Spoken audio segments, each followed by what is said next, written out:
अब हम इकोनॉमी के एक ऐसे इशारे या इंडिकेटर की बात करेंगे जो कि शायद महंगाई यानी इन्फ्लेशन के साथ साथ किसी भी हुकूमत के लिए सबसे अहम नंबर होता है। और वो है बेरोजगारी की शरह यानी अनएम्प्लॉयमेंट रेट। इस वीडियो में हम देखेंगे कि कोई भी हुकूमत ये अनएम्प्लॉयमेंट रेट निकालने के लिए आबादी को किन हिस्सों में तकसीम करती है, और फिर अगली वीडियो में हम अपनी मिसाल की मदद से अनएम्प्लॉयमेंट रेट निकाल भी लेंगे। तो पहले हम एक बड़ा सा दायरा या सर्कल बना लेते हैं जो कि हम कहेंगे कि पाकिस्तान की सारी आबादी की नुमाइंदगी करता है। हम जिन नंबर्स का इस्तेमाल करेंगे उन्हें हम कुछ हद तक तो हकीकत के करीब रखने की कोशिश करेंगे, लेकिन फिर भी ये कमोबेश फर्जी नंबर ही होंगे। तो हम कहते हैं कि पाकिस्तान की आबादी 22 करोड़ है, और हम इस वीडियो में बात को अंग्रेजी की गिनती का एक नंबर यानी मिलियन में ले जाएंगे। 10 लाख बनकर 1 मिलियन बनता है, और 10 मिलियन मिलकर 1 करोड़ बन जाता है।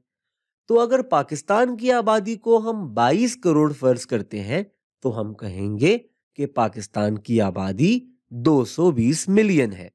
तो ये जो पाकिस्तान में रहने वाले 220 मिलियन लोग हैं, जाहिर है ये सभी इसी काबिल तो नहीं है कि काम कर सकें, यानी कोई ना कोई कारोबार या मुलाजमत पर जा सकें, क्योंकि इस आबादी में तो चंद महीनों पहले पैदा हुई एक छोटी बच्ची भी शामिल है, और ऐसे और बहुत सारे इंसान जो फिलहाल किसी मुलाजमत या कारोबार पर नहीं जा सकते। तो जब हम अनएम्प्लॉयमेंट रेट निकालते हैं, हमें आबादी में से सिर्फ उन लोगों को देखना होता है जो कि कोई ना कोई काम करने की सलाहियत रखते हों, जिनकी उम्र इतनी हो चुकी हो कि उन्हें मुलाजमत पर रखा जा सकता हो। जैसे पाकिस्तान में पंजाब में किसी को काम पर रखने की कम से कम कानूनी उम्र 15 साल है, और बाकी सूबों में ये उम्र 18 साल है। तो इन उम्रों से छोटे बच्चों को हम इस गिनती में शामिल नहीं कर सकते। अभी के लिए हम कहते हैं कि हमारी मिसाल में पूरे पाकिस्तान में काम की कम से कम उम्र 18 साल है, और हम कहते हैं कि पाकिस्तान में 80 मिलियन यानी 8 करोड़ लोग 18 साल से कम उम्र है। तो ये 80 मिलियन हमारी गिनती से बाहर हो जाएंगे। तो अब ये दायरा या सर्कल उन लोगों की नुमाइंदगी करता है जो पाकिस्तान के शहरी हैं और उम्र में 18 साल से ज्यादा हैं। और अब हम अगर 220 मिलियन में से 80 मिलियन निकाल दें तो हमारे पास 140 मिलियन या 14 करोड़ लोग इस दायरे में रह जाएंगे। लेकिन अब इन 140 मिलियन लोगों में से भी हर कोई काम नहीं कर सकता होगा।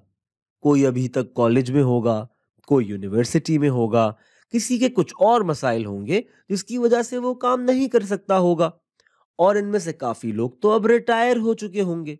तो अब हम इन 140 मिलियन लोगों में से भी एक और छोटा ग्रुप बना लेंगे, यानी एक छोटा दायरा जिसमें इन 140 मिलियन लोगों में से अब सिर्फ वो लोग शामिल होंगे जो या तो अभी काम कर रहे हैं या फिर काम करने की सलाहियत रखते हैं और साथ साथ काम ढूंढ रहे हैं।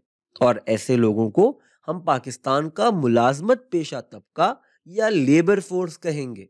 अब ये वो लोग हैं जो उम्र में 18 साल से बड़े हैं, और ना ही कॉलेज जा रहे हैं और ना ही रिटायर्ड हैं, और ये सारे लोग मिलकर पाकिस्तान की लेबर फोर्स बन जाते हैं।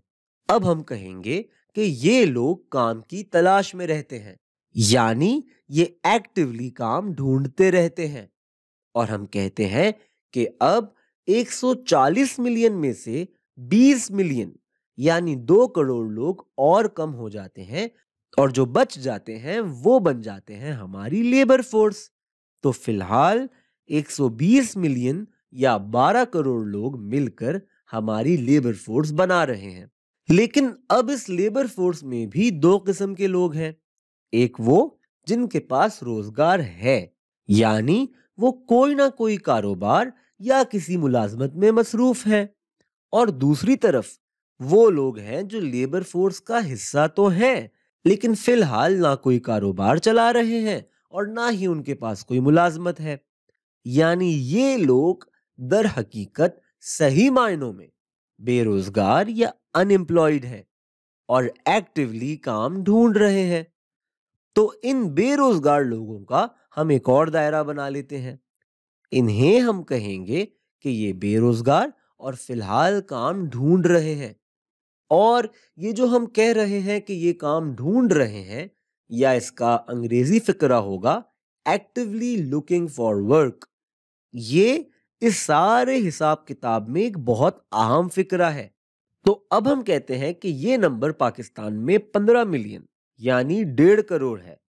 इसका मतलब है कि पाकिस्तान में इन 120 मिलियन लोगों की वर्कफोर्स में से 15 मिलियन लोग ऐसे हैं जो कानूनी तौर पर काम करने के मजाज हैं और काम ढूंढ रहे हैं, लेकिन फिलहाल उनके पास कोई काम नहीं है। तो लेबर फोर्स में जिनके पास अभी काम है वो यहां होंगे, और जिनके पास काम नहीं है और वो एक्टिवली काम ढूंढ रहे हैं वो यहां होंगे। कुछ देर में हम ये भी देखेंगे कि अगर किसी के पास काम नहीं है लेकिन वो काम ढूंढ भी नहीं रहा तो वो यहां कहीं होगा। और जब हम अनएम्प्लॉयमेंट रेट को देख रहे होंगे तो ये बात बहुत मायने खेज हो जाएगी।